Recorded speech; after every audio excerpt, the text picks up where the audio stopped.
friends, my name is Monica Sharma and today I am going to explain you the backward chaining concept. I am taking the same question which I explained you in forward chaining. In this question our goal is A and B then D. So our target is D. So we have to check how we reach to D.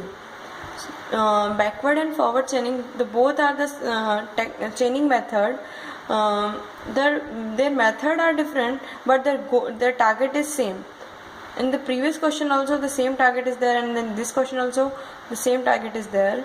So हमने पहले क्या किया, database और knowledge base दोनों में values put कर दिए. जो ये सारा चीज़ गिवन है इसको हमने लिखा है नॉलेज बेस में, और जो हमारा टारगेट है जो हमको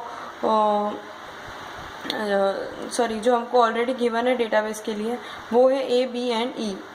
ये हमको क्वेश्चन में गिवन होगा डेटाबेस की वैल्यूज़. सो हमने ये लिख दी.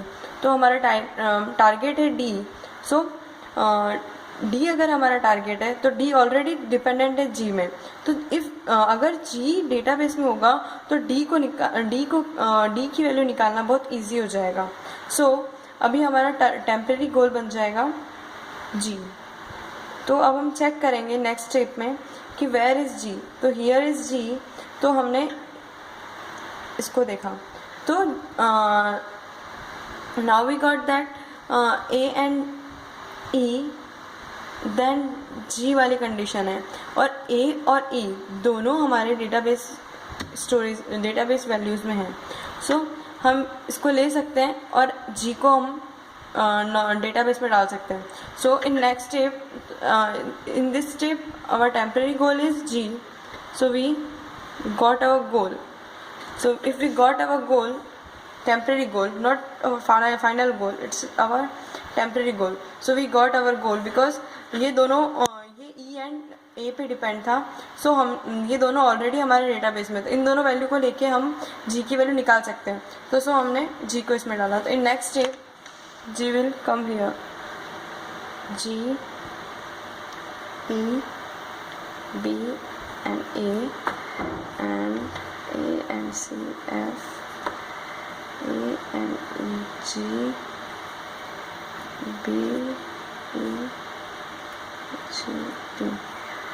अब हमारे पास डेटाबेस में है A B E and G, और हमारा फाइनल गोल था D, और G अगर हमारे डेटाबेस में है तो D की वैल्यू निकालना बहुत इजी हो जाएगा. So we are going to take D. सो D डिपेंडेंट था G पे, और G हमारा ऑलरेडी डेटाबेस में आ गया है. तो हम क्या करेंगे, इसको डायरेक्टली पुट कर देंगे. So we got our goal. G is in there, D is there, तो D इसमें चला जाएगा गोल. सो नया डेटाबेस जो होगा उसमें क्या होगा, A B E G and D. तो यहाँ पे आ जाएगा. ये सारी स्टेप वापस लिख देंगे हम.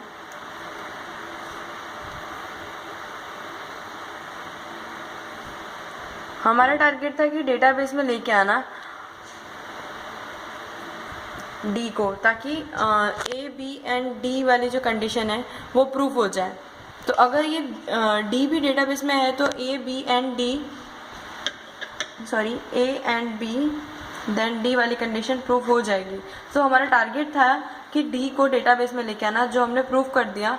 हमको क्या करना है कि राइट हैंड साइड वाली वैल्यू किस पे डिपेंडेंट है उसको लेके चलना है. तो हमारा टारगेट प्रूफ हो जाएगा, और ये ही बैकवर्ड चेनिंग है. It's very easy. It's totally opposite to forward chaining, but it is easier than forward chaining. So I explain you and already. So this is our answer. No need to see this. This is our answer. This is full answer. Check it. And I think मैंने आपकी help की है थोड़ी. easy तो बनाने की कोशिश की है इसको. If you got the logic then it is very easy to you. And thank you friends, I completed.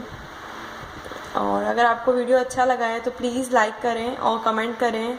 और अगर आपको कोई भी नीड हो नोट्स की तो प्लीज़ कमेंट करें जो टॉपिक आपको समझना है, ताकि मेरे लिए ईजी होगा कि मैं आपको कौन सा टॉपिक एक्सप्लेन करूँ। Thank you friends.